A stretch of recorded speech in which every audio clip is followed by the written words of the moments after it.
C++ 언어의 기초에 대해서 설명드리도록 하겠습니다. C++ 언어는 C 언어, 기존에 있는 C 언어에 객체 지향 기능을 추가한 확장된 언어라고 할 수 있는데요. 우리가 대표적인 그 객체 지향 언어다라고 할 수가 있겠습니다. 그리고 가장 많이 사용되는 언어기도 하죠. 우리가 이제 기존의 C 언어에서 이미 우리는 뭐 int라든가 float, struct, if, for, while과 같은 이런 기본적인 키워드, 연산자 뭐 이런 것들에 대해서 이미 배웠습니다. 그래서 C++ 언어에서는 이 모든 것들을 다 처음부터 배울 필요는 없고요. 기존의 C 언어 위에다 만들어져 있기 때문에 C 언어에다가 추가된 객체 지향적인 그런 기능들만 이해하면 되겠습니다. 그래서 오늘은 아주 기초적인 것들을 중심으로 설명드리겠는데요. 이해를 돕기 위해서 먼저 아주 간단한 그런 예제를 하나 보겠습니다. Hello World라고 하는 우리가 C 언어를 배울 때도 처음에 접하는 그런 예제가 되겠죠. 그래서 이 예제 잠깐 보시면 기본적으로 메인 함수가 있고 include를 하고 있고 그리고 이제 메인 함수에서 간단하게 Hello World를 화면에 출력하는 그런 프로그램이 되는데 보시다시피 기본 구조는 그렇게 크게 다르지 않습니다. 메인 함수의 구조와 패러미터와 뭐 이런 키워드들 거의 비슷하고요. 달라진 점 몇 가지만 보면 우리가 이제 C 언어에서는 include에서 stdio.h 그러니까 스탠다드 IO 라이브러리를 사용하기 위해서 헤더 파일을 include 했는데 C++에서는 그 IO 스트림을 include 합니다. 여기에 이제 밑에 메인 함수에 보시면 cout이라는 게 있는데요. 뭐 이런 것들이 여기에 포함되어 있다고 보시면 되겠습니다.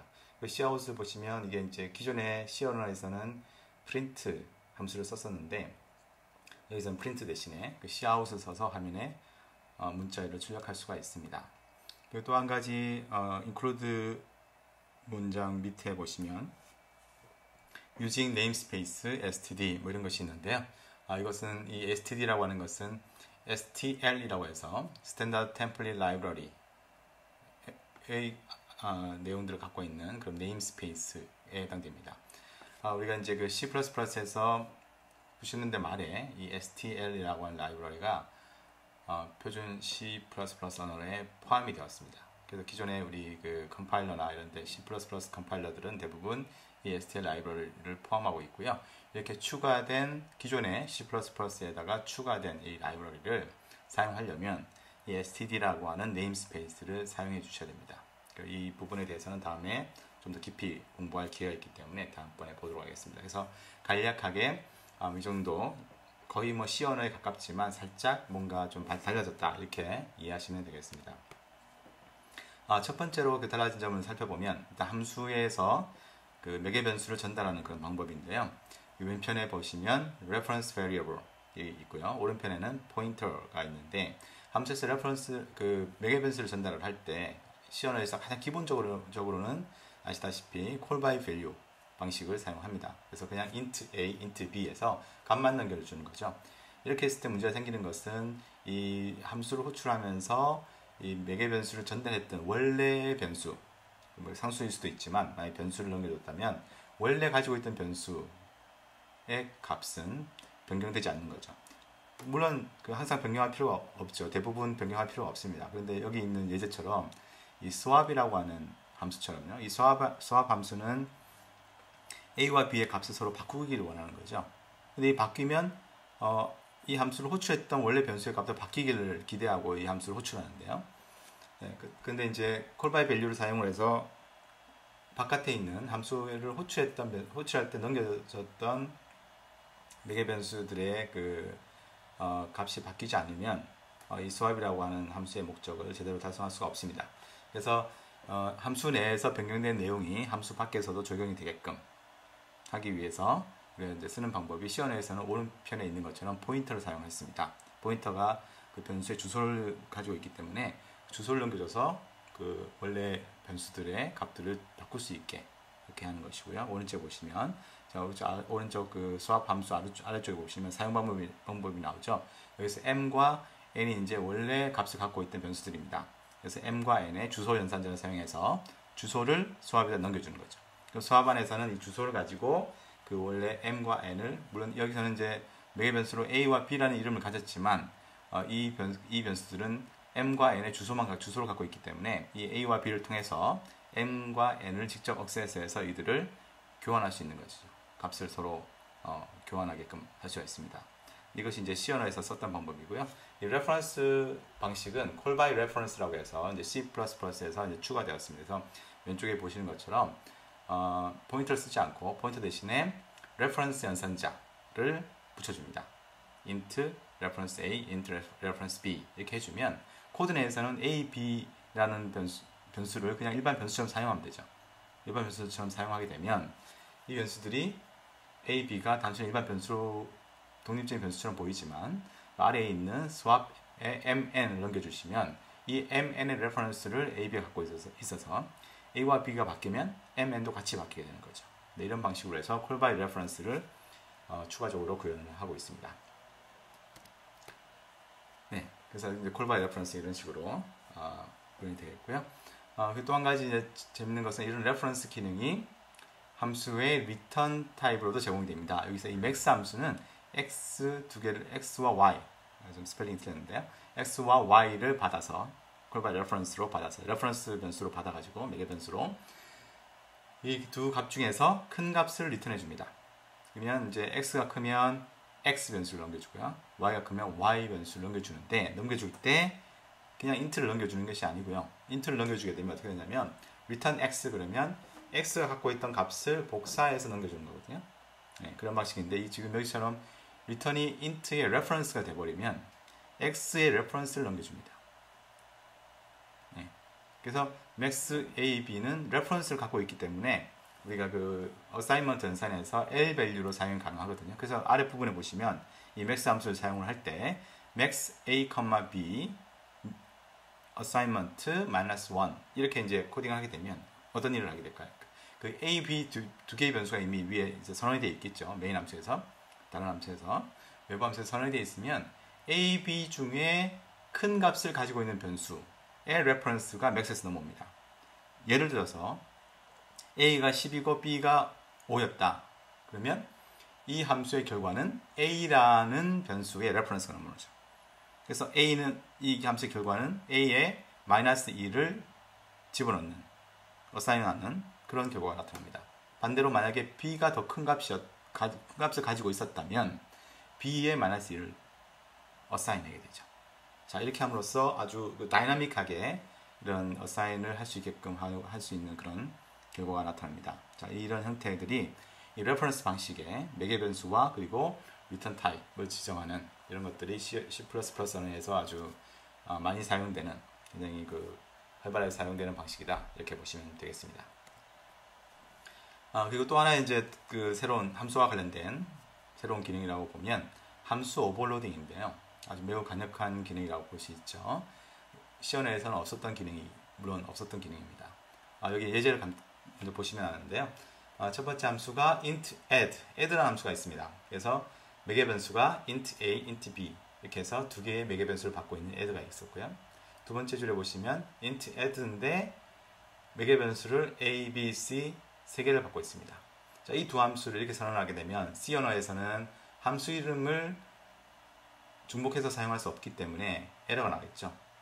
네, predefined 뭐 이렇게 해서 에러가 날 수 있는데 여기서는 C++에서는 에러가 나지 않습니다.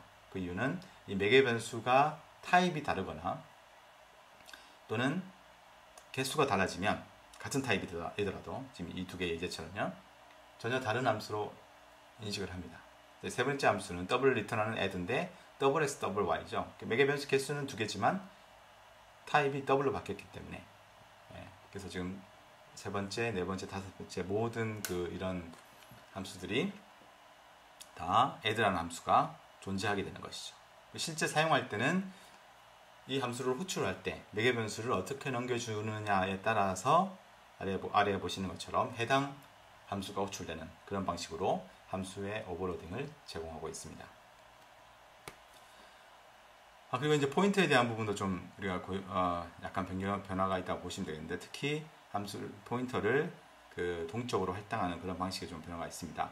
예를 들어서 int ptr이라고 하는 인티저 포인터를 하나 만들고요. 여기에 인티저 값을 하나 저장할 수 있도록 메모리를 할당하고 싶다고 하면 우리 C 언어에서는 malloc 같은 그런 함수를 사용했습니다. C++에서는 그게 좀 번거롭기 때문에 new라고 하는 키워드를 추가했고요.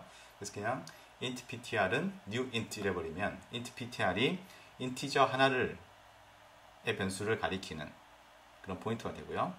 사용 방법은 똑같습니다. 그래서 포인터 int ptr은 6837 그러면 그 원래 이 int ptr이 가리키는 그런 메모리에 있는 인티저에다가 변수에다가 인티저 메모리에다가 6837이라는 값을 저장하게 됩니다.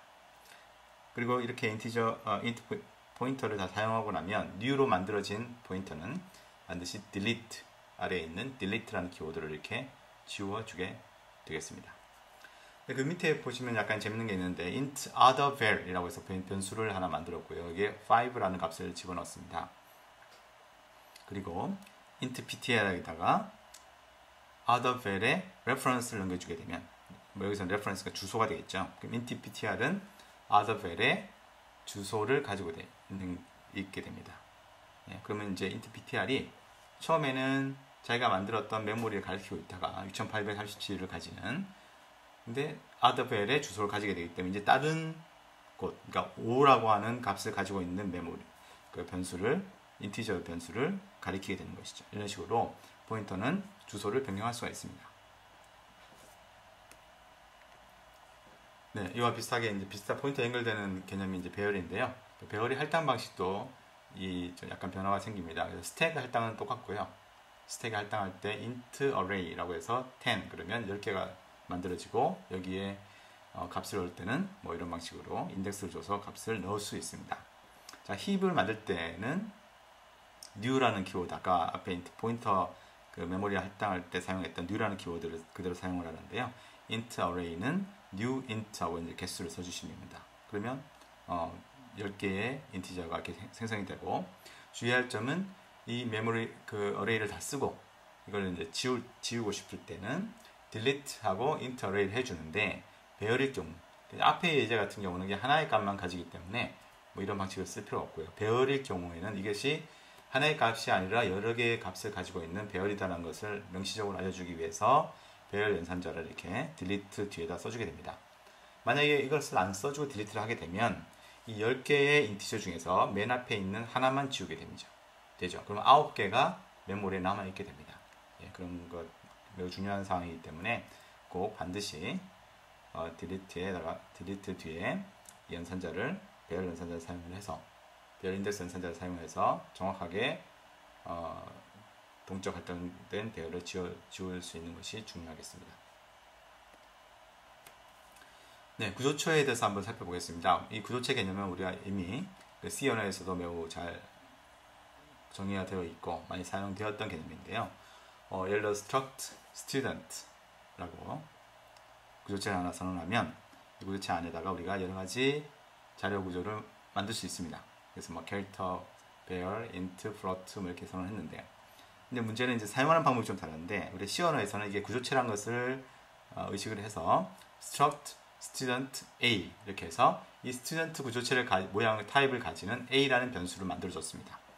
네, 그런데 C++에서는 이 struct를 안 쓰고요. 그냥 student A 이렇게 하시면 됩니다. 그 의미는 뭐냐면 여기서 우리가 struct student를 이제 C++에서는 이거 어떻게 이해를 하냐면 이 student라고 하는 struct가 구조체가 하나의 클래스 혹은 타입과 유사한 의미를 가집니다. 그래서 student라고 하는 이름이 타입 이름을 가리키기 때문에 우리가 마치 int a 하듯이 int가 하나의 타입이죠, 그죠? int a 이렇게 하듯이 student라고 하는 타입이다라고 이제 인식이 돼서 student a 이렇게 사용합니다. 나머지 이제 선언을 합니다. 나머지 사용 방법은 뭐 a. roll number 이런 식으로 똑같이 사용할 수 있겠습니다. 이렇게 선언하는 부분만 좀 다르다라고 이해하시면 되겠습니다. 네, 그래서 아까 말씀드린 것처럼 C 언어에서는 구조체를 기본 자료형으로 허용하지 않았죠. 하나의 자료형으로 보여주지 않았습니다. 그냥 struct는 struct일 뿐이죠. 구조체는. 그래서 항상 앞에다가 struct라고 하는 특별한 이름을 써야만 했던 것이죠. 그래서 이제 여기 여기 예를 쭉 보시면 complex라고 하는 구조체를 만들고 complex C1, C2, C3 이렇게 만들게 되면 우리가 보통 이게 컴플렉스가 의미하는 것은 복소수가 되겠죠. 그럼 복소수는 두 개의 원소를 가지게 되는데 이 두 개의 숫자가 그러니까 복소수도 우리는 수학에서는 예를 들면 수학적인 개념으로는 숫자를 보기 때문에 여기 예전에 나온 것처럼 C3는 C1 플러스 C2 뭐 이런 식으로 이제 계산을 하고 싶은 거죠. 마치 일반적인 숫자를 계산하듯이. 그런데 이런 연산이 구조체에서는 불가능했습니다. 그래서 이런 것들을 이제 확장해서 가능하게 할 수 있는 개념이 클래스라는 객체지향적인 개념을 사용하면 이런 문제들을 해결할 수 있다. 이렇게 보시면 되겠습니다. 그리고 이제 그 구조체에서 한 가지 문제점은 데이터 하이딩, 우리가 이제 그 객체지향에서 얘기하는 데이터 하이딩의 기능은 당연히 제공이 되지가 않습니다.